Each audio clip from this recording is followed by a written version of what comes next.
everyone, my name is Reem Assil. I'm the chef owner of Reem's California. We're an Arab street corner bakery located in San Francisco and Oakland here in the Bay Area. And you're joining me today in my not so sunny kitchen here in San Francisco. And I'm so excited to be part of the Sawa summer camp. I'm going to be teaching you all how to make one of my favorite simple desserts, which is Ghraybe cookies. For those of you who are unfamiliar with Ghraybe, Ghraybe is essentially the shortbread cookie of the Arab world, but without the crisp. It's a sort of melt in your mouth butter cookie that is just so simple in its ingredients, but so rich in flavor. And the fun thing about this is it doesn't require that many ingredients. In fact, it's 5 simple ingredients. So we'll get to it. So one of the essential ingredients of this is clarified butter. Clarified butter is basically butter that you melt and then sort of skim off the milk solids to make it clear. And the reason why it's important to clarify it is because the milk solids actually contain sugars, and this cookie, you want it to be nice and white. We don't want that caramelization. And the milk solids in butter actually have a lot of moisture, and we don't want any moisture. We want all fat. We want that sort of cookie to melt in your mouth. So we're going to start with that. So I've clarified some butter here. It's going to be 450 grams of clarified butter. Now this is like slightly melted. You want it to be a little bit more congealed, but there's no real difference if it's cold or room temperature. I'm just going to throw that in there. So the next ingredient is the sweetness, and we use powdered sugar. Powdered sugar is sort of really fine sugar with a little bit of cornstarch. It's gonna add that sort of really, really nice melt in your mouth consistency, and not the granular sort of feeling you get from granulated sugar. So we're gonna start by incorporating these ingredients together. And this is my old kitchen aid, so you know, things falling apart. If you have a stand mixture, that's really preferable for this, because part of the secret to this is really getting a nice sort of mix of all the ingredients. So you want to sort of whip it for a long time. You can use a food processor if you want. It's like we're making hummus, but we're making cookie dough. And I'm gonna start on a low because the powdered sugar will fly everywhere if you start with too much. And then I'm gonna start to get that nice. So I just want to keep this going until I see no more clumps of the sugar.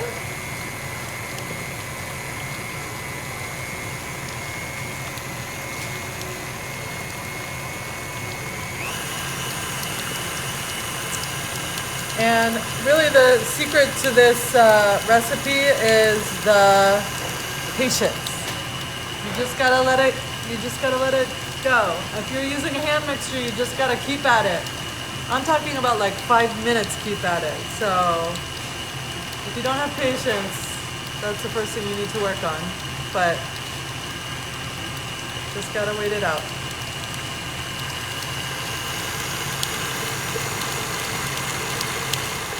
Minutes, and you know, I'm starting to see the pale color as the butter sort of aerates. It gets lighter. So I'm gonna start it on low.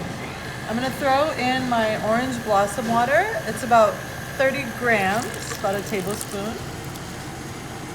And for those who don't know orange blossom, you gotta know it. This is like my favorite. I put it as an essence in everything. The sort of floral, it's like the Arab version of vanilla. And that's gonna give it that sort of nice, fragrant smell when you eat it. And then we're gonna put about 6 grams of salt, about a teaspoon or so.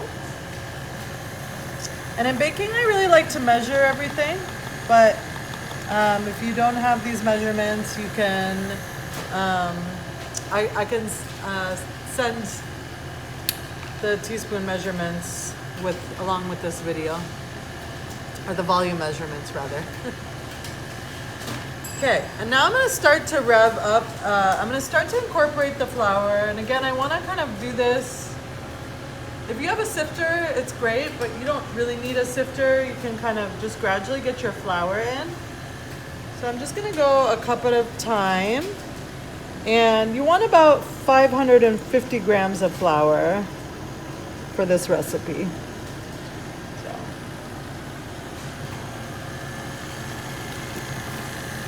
I'm just kind of gradually getting that in there.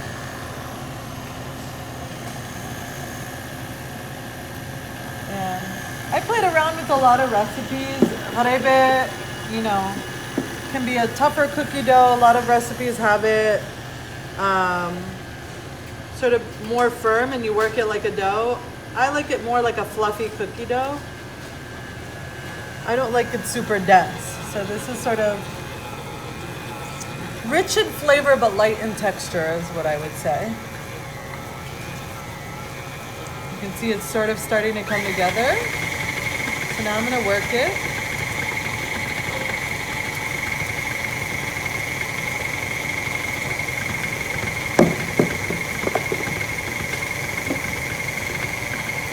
I'm going to go back low. Every time I add flour, I want to go back low.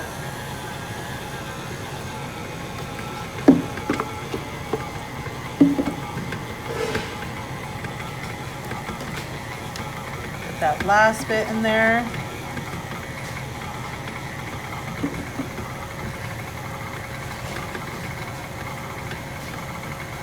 All right, and then we're gonna, so we see a dough starting to form. So it's time to rev up the heat again, or rev up the speed. And again, I'm sort of aerating this, moving air into it.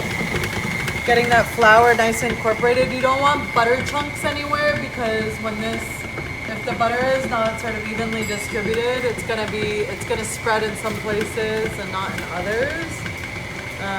So getting a good mix on this is sort of the crucial element. And then you can see some of the stuff has come up to the side. So every once in a while, you wanna turn off your mixer. And just sort of scrape down the sides with a spatula. Put it all down there, scraping the sides.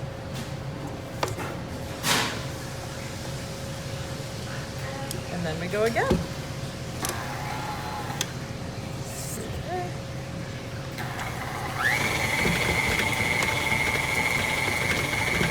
And these cookies, I really associate them with going to the Middle Eastern bakeries, particularly in the Arab world, in Lebanon and Syria. You just see like loads and loads of them in different shapes. You have like Ghraybe and U shapes. We're gonna do a simple circle, but they're just so decadent. I love using them as a base to dip in chocolate or other things. So you can kind of really use this as a base and then have fun with it. Today we're gonna be putting pistachio in it, but I love them with chocolate. Kind of put a little Hershey's Kiss in there and M&M. Really there's no rules on this. And you can see the cookie dough is starting to kind of fluff up and look less like a dense dough and more like a fluffy cookie batter. Almost like a cake batter.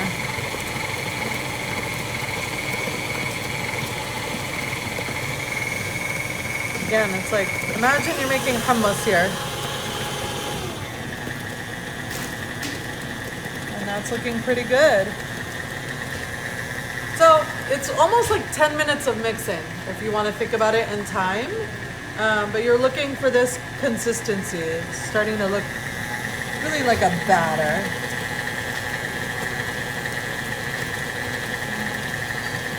All right. So scrape this batter off my, and one of the most important things of baking is that you want to taste before you bake anything, because once you put it in the oven, there's no going back. So I'm just gonna go ahead and give it a taste, make sure I didn't forget anything.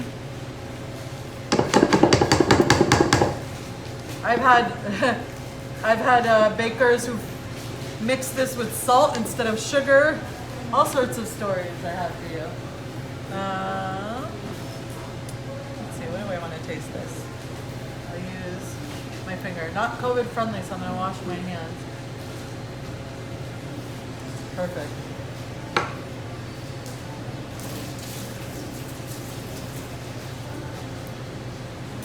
All right. Oh yeah, it's just like, you can taste a little bit of salt in the background. It's really gonna bring the sweetness out, but it's not overpowering. All right, so we're gonna do two methods. The most common method is the scoop method, or easiest. If you have sort of an ice cream scoop you wanna use, I do about 2 tablespoons worth, so if you have like a big spoon if you don't have a scoop at home. But I'm not really pushing this too hard. I kind of like the air, so I'm just scooping down.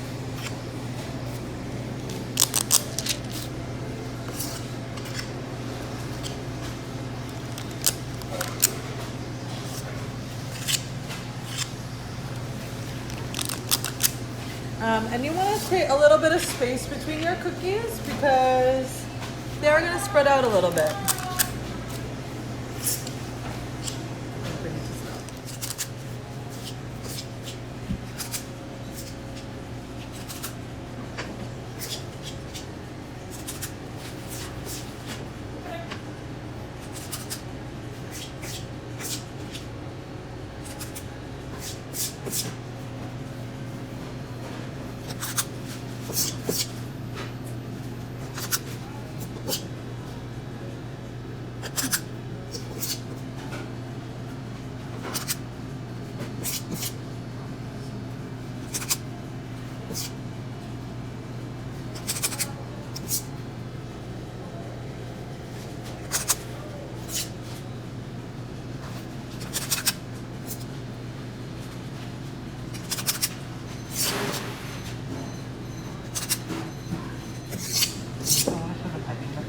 Yeah.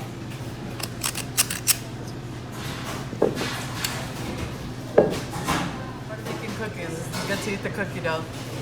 No eggs in here, so just get sick off of butter and sugar.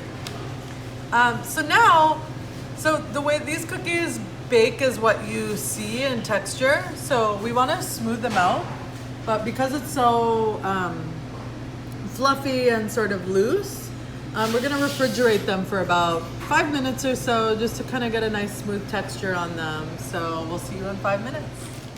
So now we're gonna do the piping method, and this is just if you're feeling super fancy, training to be a pastry chef. I learned this from a pastry chef I worked with, and I just love this method. I do it for cupcake batter, I do it for, if you don't have a pastry bag, you can use a big Ziploc bag and just cut the corner off of it. It's a nice, clean way of getting nice, even sized, consistent shaped cookies. So I just threw it in here, and then I'm going to push it down. Sort of using my index finger and my thumb.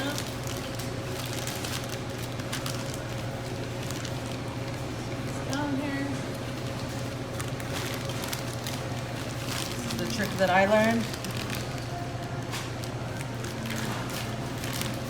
And you're going to twist, twist, twist. I'm left-handed, but getting it in your dominant hand. And then we're just gonna go down and squeeze.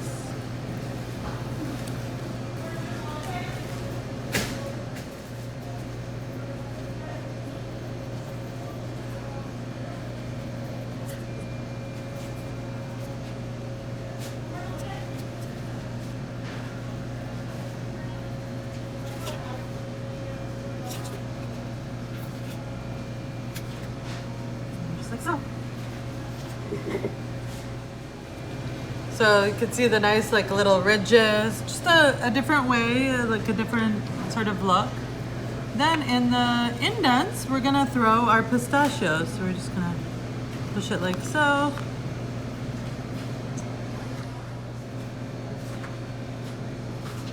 How green these pistachios are.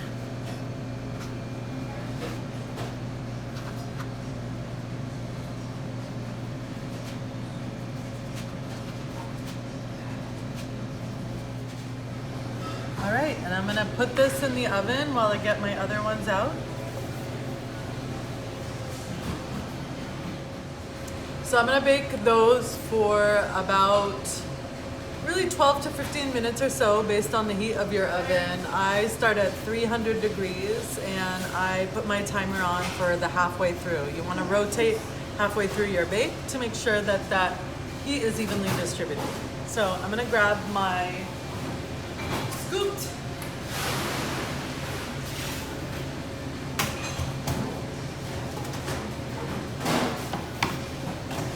awesome. So these are just a little bit easier to handle. And you can either kind of roll them like this to get a smooth.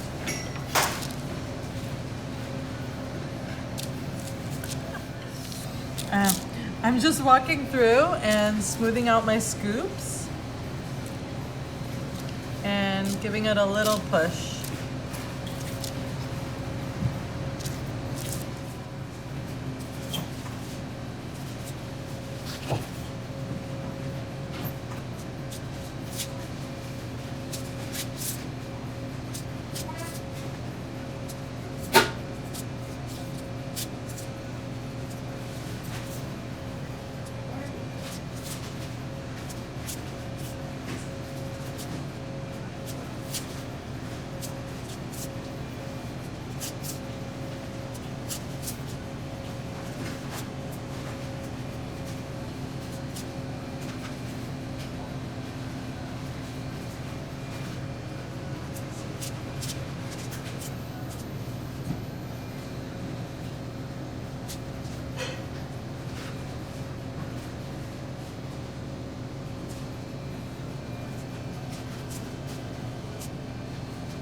I'm not doing music in a fasting time lapse on this, right?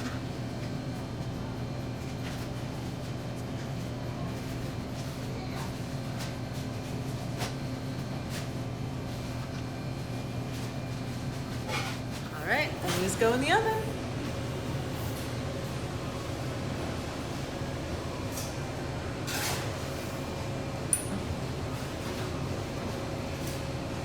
I'll see you in 12 minutes.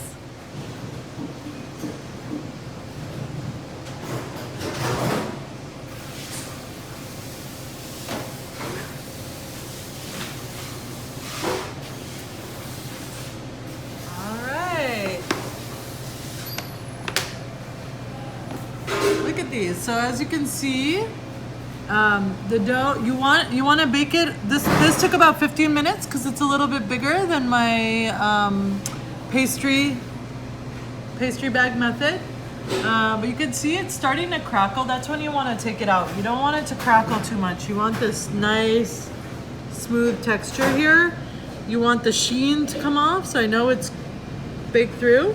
And it's sitting here baking actually at room temperature. So there's also a moment where it bakes after you take it out of the oven. So I'm gonna let these sit and cool down. These have had a chance to cool down, so let's check them out. You can see they're kind of an off-white color. Typically these cookies are really white, but we use an unbleached flour, which is much better for you. So go for the unbleached flour, AP flour. You can see the back of it. It's nice and delicate, nice and light. I'm gonna break into it. You can see, and it's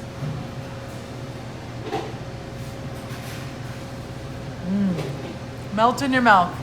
Just what I'm going for. So you can make them small as a little treat.